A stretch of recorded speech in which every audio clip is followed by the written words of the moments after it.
Praise the Lord. கர்த்தருடைய பிள்ளைகளே, இந்த காலை வேளையிலே நான் உங்களை சந்திப்பதிலே மற்றற்ற மகிழ்ச்சி அடைகிறேன். தேவன் தாமே ஒவ்வொரு நாளும் உங்களோடு கூட பேசும்படியாக கொடுத்த கிருபைகளுக்காய் நான் அவருக்கு நன்றி செலுத்துகிறேன்.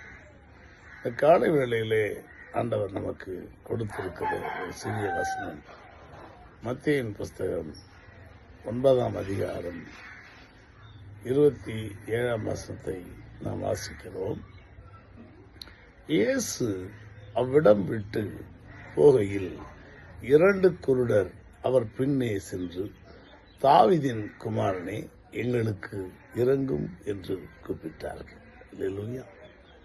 நாமும் கூட ஒவ்வொரு நாளும் இந்த நாட்களை கடந்து போக வேண்டிய கட்டாயத்தினாலே ஒவ்வொரு நாளும் நமக்கு எப்படி போகிறது என்றே தெரியவில்லை.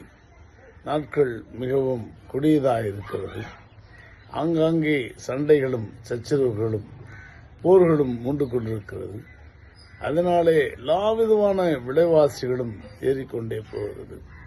நல்ல வேளை நம்முடைய நாட்டிலே போர் காரணமாக தக்காளி விலையும் வெங்காய விலையும் கொஞ்சம் மலிவாக இருக்கிறது. இல்லை என்று சொன்னால், 1 கிலோ தக்காளி 80 ரூபாய் மேலே சென்றால் அநேகர் மிகவும் வேதனைப்படுவார்கள், கஷ்டப்படுவார்கள். கடவுள் எல்லோருக்கும் கர்த்தர் எல்லா விதமாய் அளந்துதான் கொடுக்கிறார். இருந்தாலும் கஷ்டம் என்பது எல்லாருடைய வாழ்க்கையிலும் வந்து போகிறது. அதனாலே பிரியமானவர்களே, 2 கூடவர்கள் அவரை போய் வேண்டிக் கொண்டார்கள், எங்களுக்கு இரங்கும் என்று சொல்லி. நாமும் இந்த நல்ல வேளையிலே நம்முடைய கஷ்டங்களை அவருக்கு முன்பாக சென்று, தாவீதின் குமாரனே, எங்களுக்கு இறங்கும்பா, ஏசப்பா எங்களுக்கு இறங்கும் என்று கிறிஸ்தவ வாழ்க்கையிலே நான் பார்க்கிறேன். ஃபேஸ்புக்கிலும் யூடியூபிலும் வாட்ஸ்அப்பிலும் பார்க்கும் பொழுது அநேக போதகர்கள் எழும்பிவிட்டார்கள். எக்கச்சக்கமான போதகர்கள் எல்லோருமே மிக பெரிய பெரிய வார்த்தைகளினாலே ஜனங்களை தேற்றுகிறார்கள், திடப்படுத்துகிறார்கள்.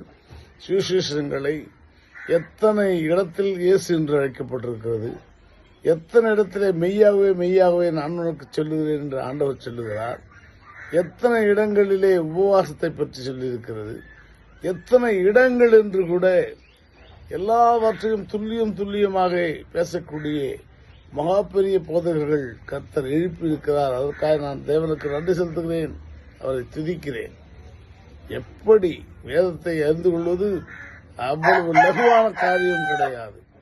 அது உச்சத்திலே, அது லேசான ஞானத்திலே ஏற்றுவது லேசான காரியங்கள் கிடையாது. ஆனால் அதை விரிவாக தெள்ள தெளிவாக சொல்லுகிற போதகர்கள் இப்பொழுது எழும்பி நமக்கெல்லாம் வழிகாட்டி கொண்டிருக்கிறார்கள். அவர்களுக்கு முதலில் நான் நன்றி சொல்ல கடமைப்பட்டிருக்கிறேன், இயேசு கிறிஸ்துவுக்குள்ளாக. ஆகையினாலே 2 குருடர்கள் அவரிடத்திலே போய் எங்களுக்கு இரங்கும் என்று கூப்பிட்டார்கள். அவர் வீட்டுக்கு வந்த பின்பு, அவர் வீட்டுக்கு போயிட்டார். கேட்டார், காதல கேட்டார். அவர் என்ன பண்ணிட்டாரு? வீட்டுக்கு போயிட்டார். அவர் வீட்டுக்கு வந்த பின்பு அந்த கூடர் அவரிடத்தில் வந்தார்கள். அவர் வீட்டுக்கு வந்த பின்பு என்ன பண்றாங்கன்னா, அவர் வெளில தேடிட்டு அவர்கிட்ட அந்த கூடர்கள் செல்லுகிறார்கள். சென்ற பொழுது இயேசு அவர்களை நோக்கி, இதை செய்ய எனக்கு வல்லமை உண்டென்று விசுவாசிக்கிறீர்களா என்று கேட்டார். அல்லேலூயா. அந்த 2 கூடங்களை பார்த்து, இதை செய்யறதுக்கு நீங்க என்ன விசுவாசிக்கிறீங்களா, என்ன நம்புறீங்களா, நான் இதை செய்வேன்னு நீங்க நம்பிக்கை வைக்கிறீங்களா அப்படின்னு ஆண்டவர் கேட்கிறாருங்க. அதை கேட்ட பொழுது சும்மா சொல்லிட்டு அவர் ஒத்துக்க மாட்டாரு.